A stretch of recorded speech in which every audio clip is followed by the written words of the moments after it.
Welcome friends. আজকে DA মামলাটি 61 নম্বরে থাকলেও 11:12-তে মামলাটি কিন্তু শুনানির জন্য ওঠে এবং প্রায় 13 মিনিট আজকে শুনানি হয়েছে এবং শুরু থেকেই কিন্তু অনারেবল জাস্টিস আজকে দুজন ছিলেন, সঞ্জয় কারোল স্যার এবং সন্দীপ মেহতা স্যার।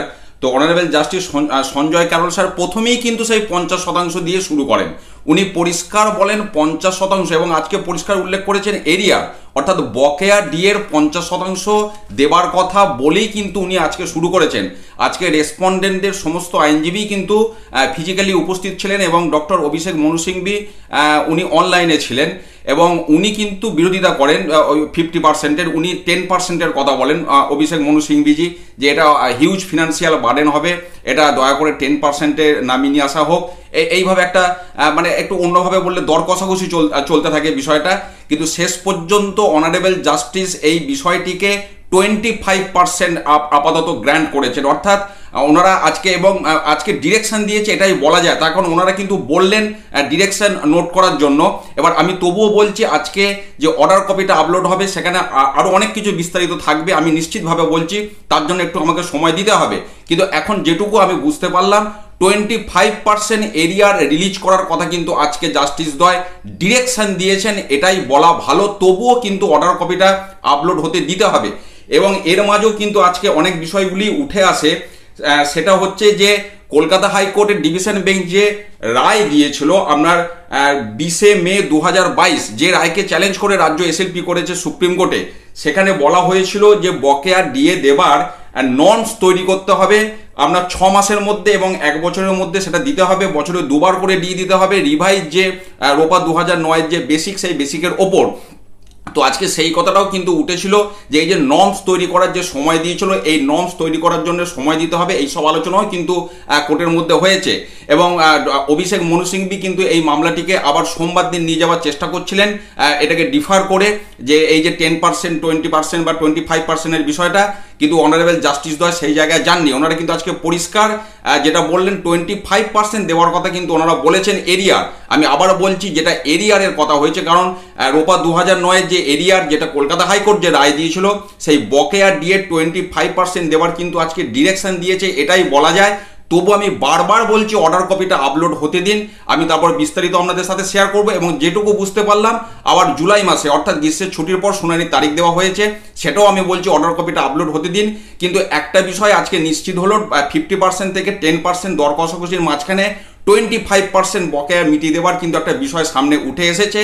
আশা করছি আজকে রাতের দিকে অর্ডার কপি আপলোড হয়ে যাবে, সেখানে আর কি কি তথ্য উঠেলো আমি শেয়ার করব এবং আমি অনুরোধ করব আমার এই ব্যাখ্যা যেটা আমি দিলাম বা যা বললাম এর যেন অপব্যাখ্যা আপনারা করবেন না। অপেক্ষা করুন অর্ডার কপি আপলোড হওয়া পর্যন্ত। ভালো থাকুন, সুস্থ থাকুন, ধন্যবাদ। Welcome friends. আজকে ডিএ মামলাটি 61 নম্বরে থাকলেও 11:12-তে মামলাটি কিন্তু শুনানির জন্য ওঠে এবং প্রায় 13 মিনিট আজকে শুনানি হয়েছে এবং শুরু থেকেই কিন্তু অনারেবল জাস্টিস আজকে দুজন ছিলেন, সঞ্জয় কারোল স্যার এবং সন্দীপ মেহতা স্যার। তো honourable justice Sanjay Karol sir প্রথমেই কিন্তু সেই 50% দিয়ে শুরু করেন। উনি পরিষ্কার বলেন 50% এবং আজকে পরিষ্কার উল্লেখ করেছেন এরিয়া, অর্থাৎ বকেয়া ডিএর 50% দেবার কথা বলেই কিন্তু উনি আজকে শুরু করেছেন। আজকে রেসপন্ডেন্টদের সমস্ত আইনজীবী কিন্তু ফিজিক্যালি উপস্থিত ছিলেন এবং ডক্টর অভিষেক মনু সিংভি উনি অনলাইনে ছিলেন এবং উনি কিন্তু বিরোধিতা করেন 50%-এর, উনি 10%-এর কথা বলেন অভিষেক মনু সিংভিজি, যে এটা হিউজ ফিনান্সিয়াল বার্ডেন হবে, এটা দয়া করে 10%-এ নামিয়ে নিয়ে আসা হোক। এইভাবে একটা মানে একটু অন্যভাবে বললে দর কষাকষি চলতে থাকে বিষয়টা, কিন্তু শেষ পর্যন্ত অনারেবল জাস্টিস এই বিষয়টিকে 25% আপাতত গ্র্যান্ট করেছেন, অর্থাৎ ওনারা আজকে এবং আজকে ডিরেকশন দিয়েছে এটাই বলা যায়। তার কারণ ওনারা কিন্তু বললেন ডিরেকশন নোট করার জন্য। এবার আমি তবুও বলছি আজকে যে অর্ডার কপিটা আপলোড হবে সেখানে আরও অনেক কিছু বিস্তারিত থাকবে, আমি নিশ্চিতভাবে বলছি, তার জন্য একটু আমাকে সময় দিতে হবে।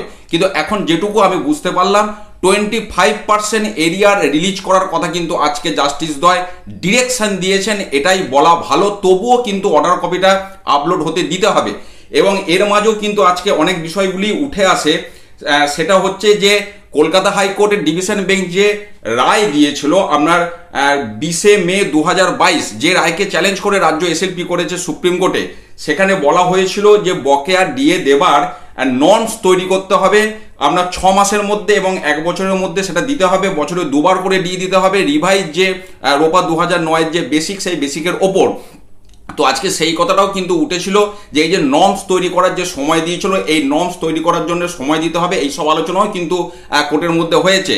এবং অভিষেক মনু সিংভি কিন্তু এই মামলাটিকে আবার সোমবার দিন নিয়ে যাওয়ার চেষ্টা করছিলেন, এটাকে ডিফার করে, যে এই যে 10%, 20% বা 25%-এর বিষয়টা, কিন্তু অনারেবল জাস্টিস দ্বয় সেই জায়গায় যাননি। ওনারা কিন্তু আজকে পরিষ্কার যেটা বললেন 25% দেওয়ার কথা কিন্তু ওনারা বলেছেন এরিয়ার। আমি আবার বলছি, যেটা এরিয়ারের কথা হয়েছে, কারণ রোপা 2009 যে এরিয়ার, যেটা কলকাতা হাইকোর্ট যে রায় দিয়েছিল, সেই বকেয়া ডিএ 25% দেওয়ার কিন্তু আজকে ডিরেকশন দিয়েছে, এটাই বলা যায়। তবু আমি বারবার বলছি অর্ডার কপিটা আপলোড হতে দিন, আমি তারপর বিস্তারিত আপনাদের সাথে শেয়ার করব। এবং যেটুকু বুঝতে পারলাম, আবার জুলাই মাসে অর্থাৎ গ্রীষ্মের ছুটির পর শুনানির তারিখ দেওয়া হয়েছে, সেটাও আমি বলছি অর্ডার কপিটা আপলোড হতে দিন। কিন্তু একটা বিষয় আজকে নিশ্চিত হলো, 50% থেকে 10% দর কষাকষির মাঝখানে 25% বকেয়া মিটিয়ে দেওয়ার কিন্তু একটা বিষয় সামনে উঠে এসেছে।